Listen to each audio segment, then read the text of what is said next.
Good morning. I want to give you guys a quick update on my Tesla Model 3. This is the Model 3 long range dual motor, and I've done about just over 700 miles on the car, and I just really want to give you a bit of feedback on what I found in the car. The nice bits, and also what I find that is not so nice. Very little, but there's always a positive and a negative to everything, I think, and there's always room for improvement. So let's get started with just a quick overview. So as you've seen from my previous video, I had a little bit of a bad experience with the whole collection of the car, but that's now, the car is done. I've got it and everything was fixed, and I'm very happy with how they fixed it and when I actually picked up the car. So if you want to look at that video or watch that video, it's a long one, it's a lot of complaints, but I do a little bit of an overview of the car and how it looks like from the outside and how it looks like from the inside. So feel free to go and check that video out. It's on the channel. Also, I want to ask you guys, if you can, please subscribe to the channel. I'm sort of trying to get to 1,000 subscribers, not just for Tesla, but I also ride electric unicycles. I ride electric skateboards and all types of electric things, mountain bikes and all sorts of things. So if you may be interested in that, maybe check out the other videos on the channel. It might interest you. It might be that you want to get into electric unicycling or something in that line, other than a e-mountain bike or anything else. There's loads of videos. Currently the hottest new thing is the electric unicycles that has got a suspension at the back, so the ride is much more comfortable.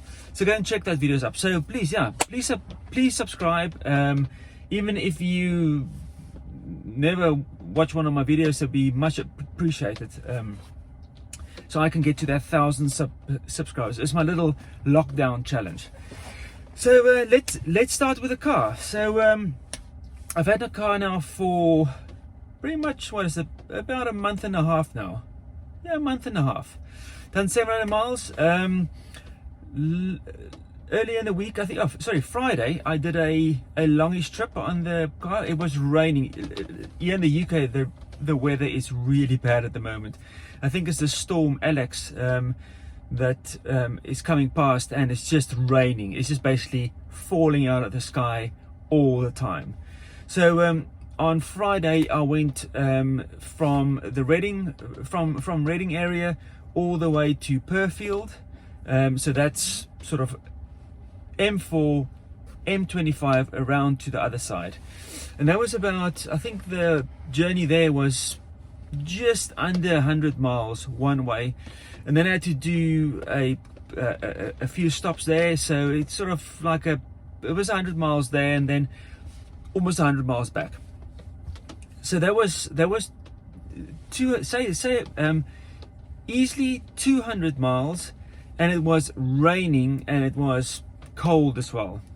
I was on the M25, so I was doing between 65 and 70 miles an hour where I can, but it was really, the weather was so bad and the visibility was so bad that sometimes the autopilot would just stop, say, listen, I'm sorry, I can't see enough to actually do the autopiloting. So when I arrived back in Reading, I had 65 miles left on the range. So I thought to myself, that's like really good. 65 miles is what I had on my first gen Nissan Leaf in the middle of winter on a full charge. So to be able to drive all that distance, it was just over, say, a 2 hours and 15 minutes drive there and 2 hours 15 minutes drive back without charging. And man, that is absolutely awesome. It was just like a range anxiety, or with that type of range. We don't really have range anxiety with a Model S that we've got, the 75, and we only get like, say, about 200 miles on that car, because you always have to have a little bit in the tank left. for if you need to find another charger, or if you can't get to a supercharger. You always have to have a little bit of a like say a 10%, 10, 15 to 20% buffer, if you do run low, that you can get to a few different chargers. So to have 265 miles in really bad weather, windy, cold and constant rain, with this water lying on the road the whole time, I think that's really good. I was very impressed. The car is also very comfortable. You know, my Model S has got leather seats. This one has got these white, I think this is almost as far as I understand, this is the same seats or the same material that the spacesuits are made out of, or Elon's underpants, I don't know, but it's really comfortable. And the other thing that we also found with the heated seats on this type of material, not leather, is that it's the heated seats actually warms up much quicker, so you can really feel it. And also what my wife mentioned is the heated seats in the Model 3 compared to the Model S is it comes up higher onto your back, so it's more comfortable high up, where the Model S is a little bit lower. So that's just one of the things that was mentioned. One of the things that's not so great, and I did actually check this before I got the car, is the child seat that we've got. And we've got a very straightforward child seat. There's no super ISOFIX because she doesn't need that anymore currently. And everyone has got their own ideas about the child seats. I'm not saying one is better than the other one. I think all of them are really good. The ISOFIX is definitely better, but it's just a bit of a big contraption in the car. So we've got pretty much a standard child seat. And what the problem that we found with the Model S is because the seats are not very wide and flat, so when you put the child seat down, it sort of doesn't sit properly. And then the safety belt clip is so deep into the seat that the little one struggles to get it actually plug it in, and then it's like oh man, so you have to get out, help her, or lean back and help her to actually get the seat in. For the Model S, we actually bought we bought extenders. So it's just an extender that plugs into the current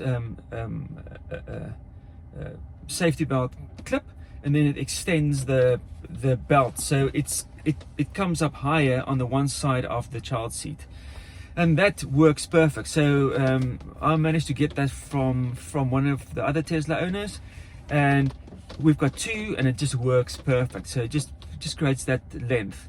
And I didn't even know you could get stuff like that, but it looks like it's a big thing in America for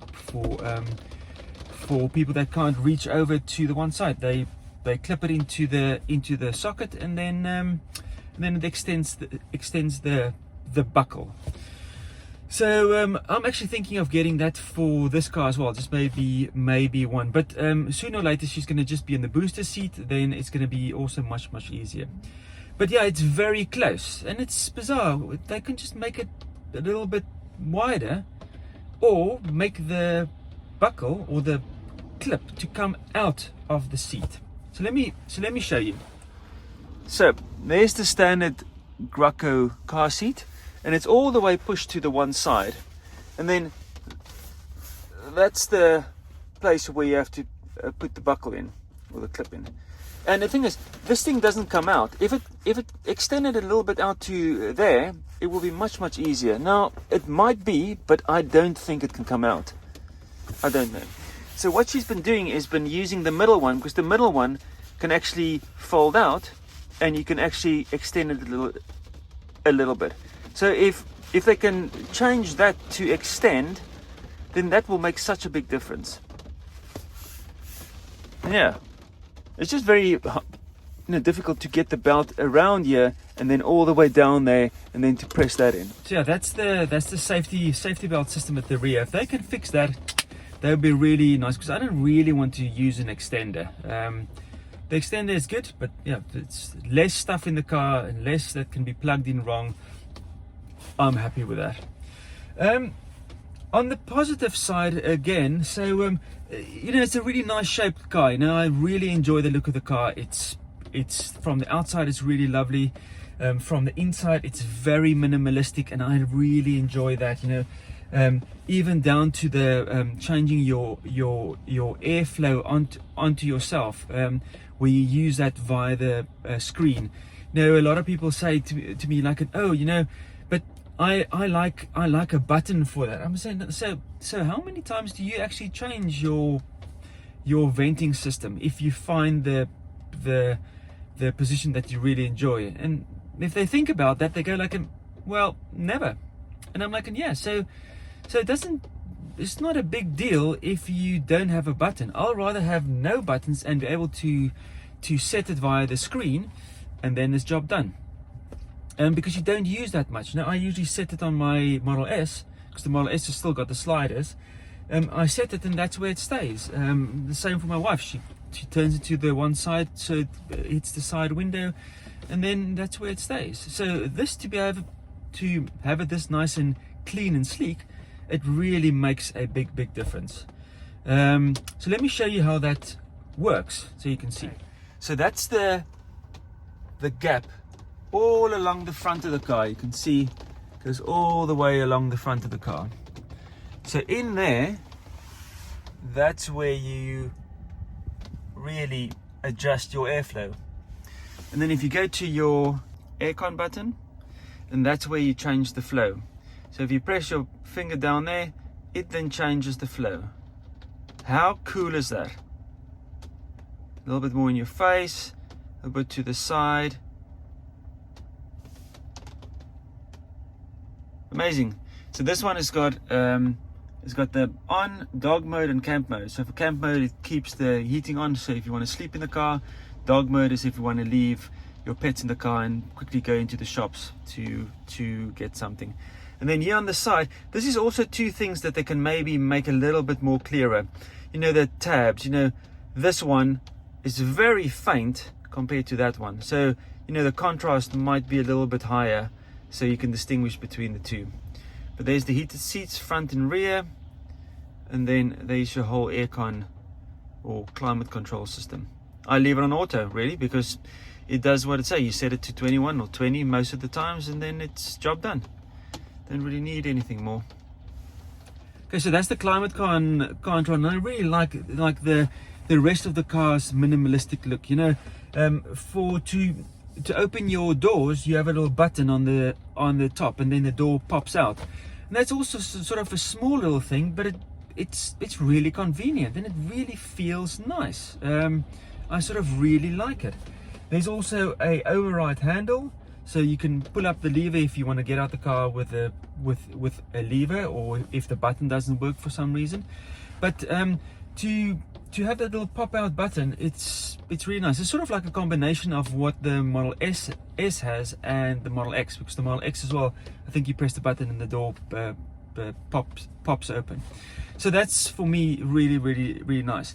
The other things that they sorted out with compared to the Model S is they've got these up and down sliders, where the Model S doesn't have that. So, well, at least my 75 rear-wheel drive doesn't have that yet, because it's not in there. I don't know if the latest Model S 100 pack does have that in, but maybe it does. And it's like small things, and you can see how the car actually moves forward, how they design and how they implement new stuff as people want it, and as they start getting the production into full swing. You know, it might sound a little bit weird when other cars have been doing this for years, but yeah, they have been doing it for years. They don't need to design something like that. They just take the previous year's one and lob it into the new car. So where Tesla is a fairly young company, they need to design all these things, or not design it, but yeah, they need to design it, and then they need to make sure that it actually fits in the car and it looks right and it works, and it's safety precautions, safety rating, and all that lovely stuff. So yeah, it's interesting to see how the cars move forward, and really, you know, from the Model X that I've driven and from the Model S that I've got, the Model 3 is really like a massive jump forward in all the convenience and all the stuff that they've learned from the other cars. It would be quite nice if they sort of can apply all the updates that they've done to the Model 3 to the Model S, because that would be quite nice, you know, is to have that all those changes and updates. That would be really, really nice. But yeah, sort of like the same thing for like the door bins, you know, where you now have loads of space in here for a drinks bottle and some other snacks and stuff on the side. And this is for both front doors and the rear doors, and it's got a nice speaker system in here. I've got the long range, and I think I've got this is the one with the upgraded audio system. And you know, to have the large door bins for storage and stuff, front and rear, and still have a nice sound system, it's just a win-win situation really. So very happy with that as well. You know, it's very, very nice. Where my Model S doesn't have anything. It's just the door doesn't have any door bins. Yes, I do have space in the center console, but it's quite nice to be able to have the side bins. Other things, you know, compared to my Model S, I think, well, I know my Model S has got the first gen computer system, or the 2.5 camera system, I think.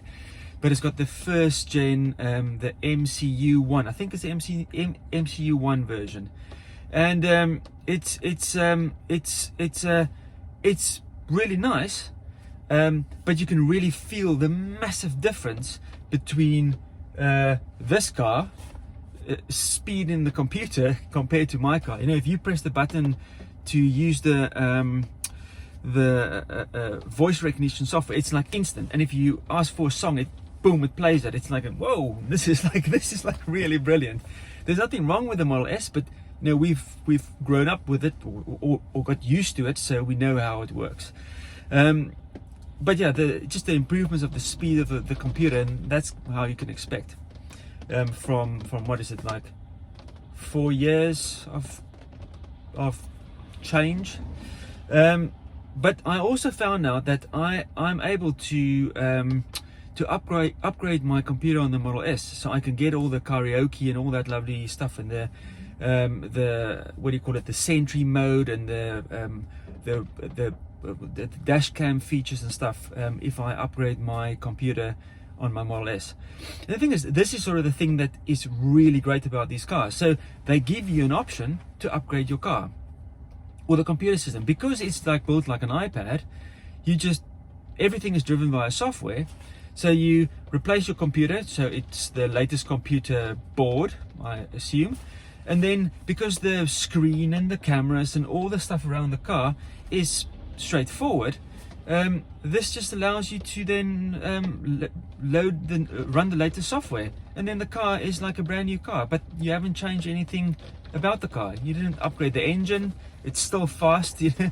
It's just, you know, the battery is still perfect for us, you know. The range is perfect, you know. It's got, on the Model S, it's got free supercharging, it's got the enhanced autopilot and all that lovely stuff. So that's sort of an option that I'm looking at when the car comes up to the end of its 4-year PCP finance deal. So the options I've got is, or I can give the car back and trade it up for the latest version of it. The second option is to refinance the balloon payment at the end and just keep the car, or just give the car back and buy something else, like totally different, like the I-Pace or anything, any of the other cars that's coming down the line. You know, the VW ID3 and whatever. This pretty much, the ID3 is a little bit small for what we want to use, because the Model S is big, and you can basically throw half of the house in there and just go on long journeys. But yeah, just that's the thing that I really enjoy about this, you know, how they build and how they approach cars.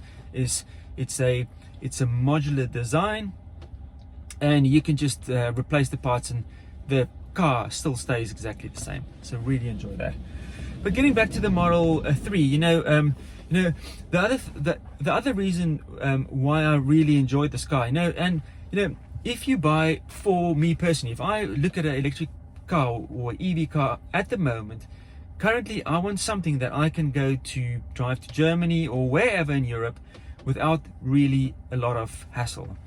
Now, Tesla's got the winning hand on this because they've got the whole supercharging network across the world, and you don't need no cards and no apps and all these funny business. You just rock up the sat nav, sort of navigates you to a supercharger on your journey, and it plans the route for you, and it gauges how far you can go according to your speed. It will, if a supercharger is full, they will probably navigate you to a previous one, and you can top up there, and it's just all the intelligence is built into it, and you don't have to really worry about it. You know, when we started out with our Model S, I had like PlugShare and ZapMap on the one side, and Google Maps, and the whole route planned out. Now, you know, as soon as you get used to how these cars operate, you know, all that stuff goes to the back of your mind. You know, I didn't even, on that 200-mile round trip, I didn't even plan it. I just looked at Google and said, okay, yes, it's 200-mile round trip. I know the car's got about a 300-mile range.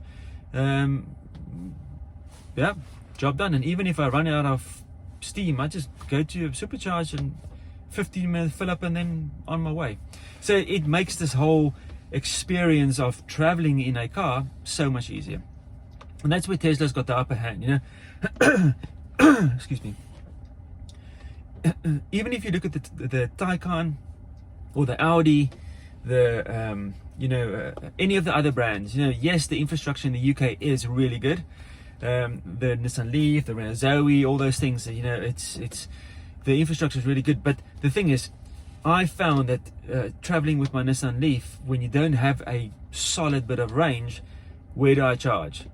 Am I going to get to a electric highway rapid charger and the thing is just going to be offline, or someone is going to be plugged in and went for breakfast for 2 hours, something like that? You know, it's like where the supercharger network, there's so many options that you could just rock up, fill up, job done. And even, you know, if you buy like the Taycan or whatever, I see the Porsche dealerships that's been rolling out their rapid chargers, infrastructure, really nice chargers.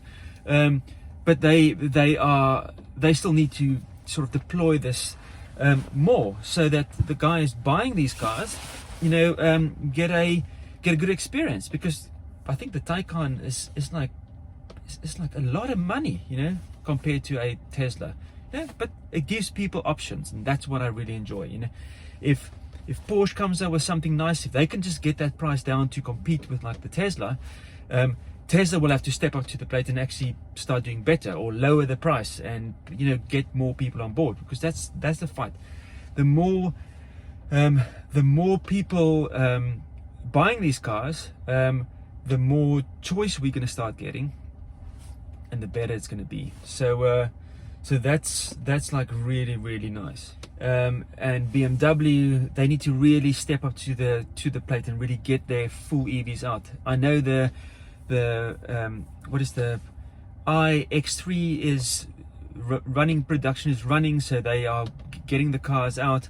But I think the X3 is quite an expensive car as well. So, but it's nice that they're getting traction and they're getting started. I just hope that, usually the problem is when people want to buy these cars, they can't produce it quick enough because they don't have batteries. So they attack making the car the other way around. Maybe people don't want it, so we'll make small amounts, or we make the price so much bigger or so much more compared to the normal X3 that they can't afford it. It's like come on, man, just make it equal so people can move over to it, and they can start using it. And I also see the Mazda is bringing out an electric car. It's like a SUV style car, beautiful car, and then they put suicide doors in there, the same as the i3. It's like, you know, I've had an i3, love the car. It's a little bit of a quirky car because the skinny wheels, and you hop around on the B roads and whatever. But we really enjoy that car. It's got 4 seats, so They could have put a fifth seat in the middle and not have the cup holders in there. But at the suicide doors, so anyone with children, you know, you need to do like a little rain dance between the doors to get the kids out, and then stand in the one corner to close the door, and then stand in the other corner to close the main door. It's not practical. It doesn't make sense. And for Mazda to bring out something like that, where they could have just put normal doors in, you know, I know they want to do something different, but man, people want to buy stuff that works, and they want to be able to get in the car and drive. You know, there is the other group of people that likes something different, and yes, that is great. It's like the gull wing doors on a Mercedes SLR. You know, it doesn't work properly at Tesco. When you need to get out the car, you have to put a little carpet down and roll out the car. You know, you can't stand up, you bump your head on the door. It's like it's lovely, and don't get me wrong, I love it, but practically, and if you want to get people over to buy these cars, the car needs to be a normal looking Mazda. Boom, job done. As much as I love it, those doors is just like, for me, it's like oh man, if they just put in the normal doors, perfect. Such a lovely looking car. So yeah, it's sort of one of those things. But yeah, getting back to the Model 3, you know, the other thing that's nice is this full-blown glass roof. You know, you've got the first panel, and then that whole rear part is all like shaped glass. It's lovely. It's very nice. We also went for the white seats because we actually wanted the white seats on the Model S, and we couldn't get it because there was no models that did it, and so forth. And the white seat just makes the car so much more larger inside. It just feels so airy and open and whatever. It's just really lovely, and it's comfortable, and you know, there's loads of storage space in the center console, and it's yeah, it just feels really well put together. And I think there was quite a lot of first range or the first lot of the Model 3s were very noisy on the road, and I think they've improved the soundproofing. And I must say, you know, did my 4.5 hour journey, and I was feeling comfortable. I used a lot of Autopilot. You know, mine doesn't have the full enhanced Autopilot, or not, it doesn't have the full self drive, but it doesn't have the enhanced Autopilot. So it just has the normal Autopilot where it stays in the lane and it follows the traffic, and it does the traffic cruise control, and it keeps with the traffic. So if it's slow in the one lane, it will match the traffic and all that lovely stuff. So that's like really nice to just take the pressure off your driving. Just stick it on the motorway and it does its business. And it's just another set of eyes. I always say, you know, the more eyes on the road, the better. You know, you might look down to change a song on the radio, and then someone brakes hard, and it's just so sort of nice to have another set of eyes looking for you. So if someone brakes hard or whatever, and you caught off guard or whatever, there's extra help. That's always good. I haven't set up the Sentry mode and the webcam or the dash cam yet. I've got a memory stick that's ready, so I'll plug that in and play around with those features as well. The other thing that I did find a little bit weird that they might fix in a software update is when I drive on the motorway. So as far as I understand, let me just see what version of software I've got, and maybe someone can tell me if there's something different. So I've got version 10.2, that's 2020.36.11.10. That's the version that I'm running, and that's the latest one that I've got at the moment. I did check. I've got it set to enhanced, so it gets the latest ones as quickly as possible. But they're supposed to use the cameras around the car to pick out the speed signs on the road, and then make it more or update the speed better compared to what is on the maps. Because if the maps is not always up to date, especially if you've got roadworks and stuff, then it's a motorway that's 70, but then it's a 50 mile an hour zone here in the UK. So mine doesn't do that on the motorway yet. So I've got basically on the M4, there's about half of the M4 is 50 mile an hour, but it kept on going to 70 mile an hour. Now the other thing that would be nice is, or the one thing that is a little bit stupid in my thing, if I set the car, if I enable the autopilot and it then jumps up to 70 miles an hour, but it's a 50 mile an hour zone, I press and hold the minus button and it jumps by intervals of 5. It gets down to my 50 mile an hour, and then I put the cruise control on. So because I don't have the enhanced autopilot, if I switch my indicator on, it cancels the autopilot, because that function, the lane change, is only in the enhanced autopilot. I think that's £3,400, I think, currently. So yeah, then you have to enable the autopilot again, and if I enable it again, then it goes up to 70 miles an hour again. Then I have to press and hold the screen button. So it would be quite nice if you set the autopilot and it remembers the previous speed that you were on, like 50. So if I set it to 50 and I cancel or I change lanes and I enable autopilot, it should really recall the last speed that I used, because that would be quite nice. And if I drive faster, say I change lanes and I go up to 60 mile an hour and I enable autopilot, then it should just go at 60 mile an hour, because I engaged cruise control type of thing at that speed. But it always jumps to the speed that it sees on that stretch of road. So hopefully with them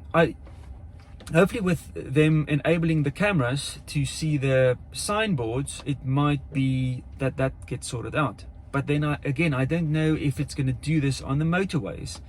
Maybe it applies a different algorithm for the motorways to actually not use the boards and change it down to 50. But that's something that they can probably fix in software easily done. The other little bit of a sneaky thing is, okay, so firstly, the Model 3 here in the UK doesn't come with free supercharging. Now I do understand, if they give a fuel station to everyone for free, that's going to be, they need to make money and they need to grow that whole network, so they need to start charging. I know that the Model S also doesn't come with free supercharging. They do sometimes do like deals where they will throw in free supercharging for like 3 months if you buy the car or whatever. But the Model 3 doesn't come with free supercharging. It does come with 1,000 miles of free supercharging if you use a referral code. So I did that. It was interesting in the US, because the brother-in-law in the US actually bought a Model Y, and they offered him not 1,000 miles of free supercharging, but 1,000 hours of free supercharging. And that's quite nice, because I rarely use the supercharging network. It's usually when I go to drive to Germany, or if I go really far distances in the UK, I would sort of use it. But it's maybe twice, 3 times a year. Sometimes, in the beginning it's funny to go and sit at the supercharger and charge up, but most of the time with this range we charge at home. I never really need to go 300 miles in one direction every day type of thing. So other people that might be it, but for where we live and what we do, the traveling and whatever, everything that we do around here for the National Trust places or whatever that we go and visit or whatever, it's not that far, so you don't have to drive that far. So it's sort of it really don't have that issue. So so the supercharging, to have the hours, so that's the whole length of when you own the car, that would be quite nice. So the hours is by far the better option for me than 1,000 miles, because if 1,000 miles are finished, then it's finished. If I get hours, then at least I can run this via the whole time of the car, and I can manage that type of thing. Because you might just top up for like 10 minutes compared to driving the distance, 1,000 miles. But maybe it works out the same. I just thought the hours sounds to me like something better for what I want to use. So what else can I say? You know, it's a really nice car. It's not 1,000 miles on, and I'll probably do a 1,000-mile update. But if there's anything that you guys want to know more about the car, or want me to show you a little bit more about the car details, please drop some comments below, and I'll try and answer them. You know, I want to try and use these videos as a reference for myself. So when I look back in 3 to 4, 5 to 5 years, I can then have a reference of what I've talked about and how I enjoyed the cars, because the technology is moving forward so quickly. So it's quite nice to be able to have a reference of it, and it might help someone else. You know, if they looking at buying these, looking into Tesla, you know, drop the comments below and I'll try and answer the stuff. Oh, the other thing that I want to give you guys some update, they're going to bring out in the next software update a pin code for the glove box. So the glove box on the Model 3 does not have a button like the Model S. So there's no button. You can only open the glove box from the console. And maybe I'll do a separate video just going through the console and just explaining to everyone how the console works and how it feels, whatever. Because sometimes, you know, when I picked up the car, you know, they basically just shove you in the car and say cheerio. This one guy was driving off with his mirrors folded and he didn't know how to unfold it. So I might do a little video just about how the console works and feels and whatever. So it might help someone looking into the car. It's always good to have a visual overview of something. For me, visual is for me better than reading a manual. It makes me tired reading a manual. But yeah, so in the next software, they're going to have the glove compartment, glove box is going to be pin protector. So if you want to store valuables in there, like a wallet or something like that, you know, you want to leave it in there, you then can set a pin code, and that's such a small little thing that makes the car. So if someone breaks into the car and they want to take something, at least they can't get into the glove box without a lot of force and a lot of effort, type of thing. So that's sort of a nice thing. And this is what the things you can do with a car that's basically a computer. You just software changes and you just update the software and it becomes better with age. Oh yeah, the other thing, just one last thing before I go. On the charging on the Model 3, and this is also one of the things that I really enjoyed about the Model 3 and the longevity of this car. You know, the Model 3 long range supports the fast charging, so it's a 250 kilowatt charging speed.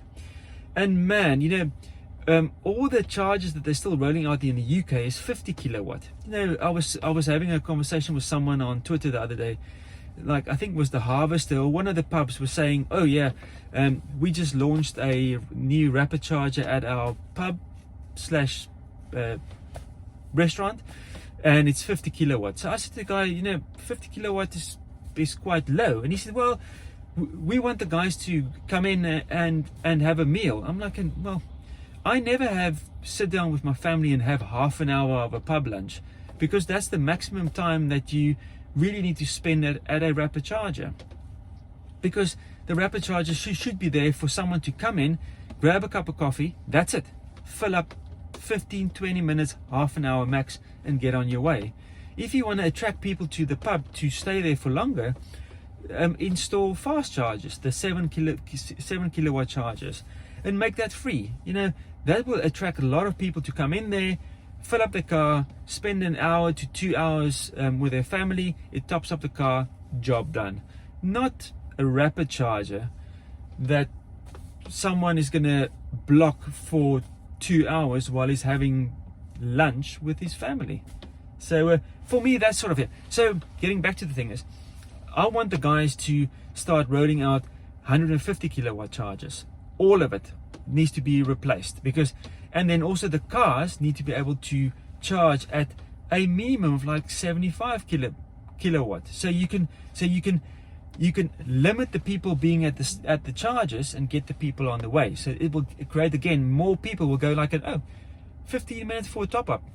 Perfect. Get in, I pay for my £4 coffee, and then I'm out of there. 35 pence per kilowatt. It's not app driven or anything. It's contactless payment. Job done. Quick in and out, and people will be so much happier. And then the Tesco's, the Sainsbury's, the Aldi's, the Morrisons, and like pubs with big parking lots install 3 or 4 chargers and make that only for electric cars.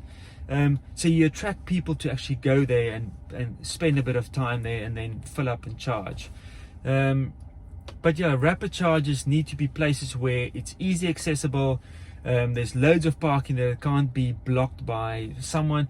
It shouldn't also be close to the front door, because it is so nice for other people to go, well, I can't be asked to walk, I'm just going to park in front of the charger because it's a nice convenient spot. So yeah, put it in the rear of the parking lot.